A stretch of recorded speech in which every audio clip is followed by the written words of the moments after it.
اعوذ باللہ من الشیطان الرجیم بسم اللہ الرحمن الرحیم۔ اسلامک ٹیوب آفیشیل چینل کے پیارے ناظرین کو السلام علیکم ورحمۃ اللہ وبرکاتہ۔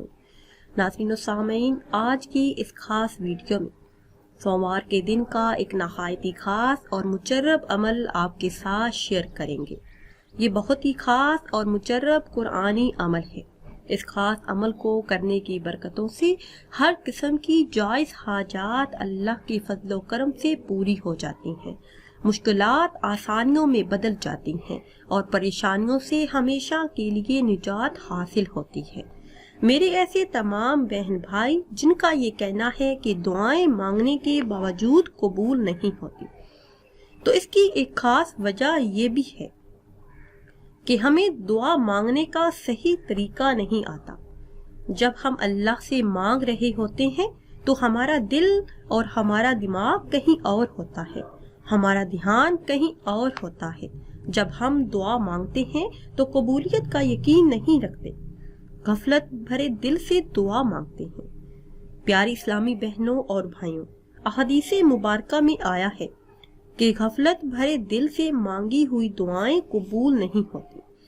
آج کی اس خاص ویڈیو میں ایک ایسا خاص اور مجرب عمل آپ کے ساتھ شیئر کرنے جا رہی ہوں کہ جس کو کرتے ہی ہر حاجت، ہر دعا قبول ہوتی ہے۔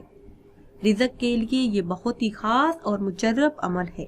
قرآن کریم کی ایک سورہ مبارکہ کا نہایت ہی مجرب اور خاص عمل، سورہ کوثر، جسے پڑھ کر جو بھی دعا مانگی جائے قبول ہوتی ہے۔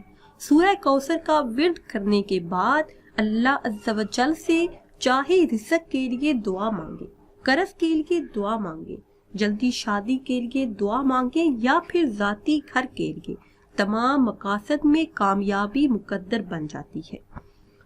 ناظرین و سامعین، عمل آپ نے اس طرح سے کرنا ہے کہ سوموار کے دن نماز عشاء ادا کرنے کے بعد اول آخر 11 مرتبہ کوئی بھی درود پاک پڑھ لیں جو آپ کو اچھی طرح یاد ہو، پھر اپنا مقصد اپنے ذہن میں رکھ کر 21 مرتبہ سورہ کوثر کا ورد کریں۔ اس کے بعد ہاتھ اٹھا کے اللہ عز و جل سے دعا کریں۔ دعاؤں کی قبولیت کے لیے یہ بہت ہی خاص اور مجرب عمل ہے۔ اس خاص عمل کے کرتے ہی رزق بارش بن کر برسے گا، ہر جائز حاجت پوری ہو جائے گی۔ ناظرین و سامعین، امید کرتے ہیں کہ ویڈیو آپ کو اچھی لگی ہوگی۔ اگر ویڈیو آپ کو اچھی لگی ہے تو اسے شیئر کریں اور لائک کریں، اور نئی ویڈیو کے لیے ہمارے چینل کو سبسکرائب کریں۔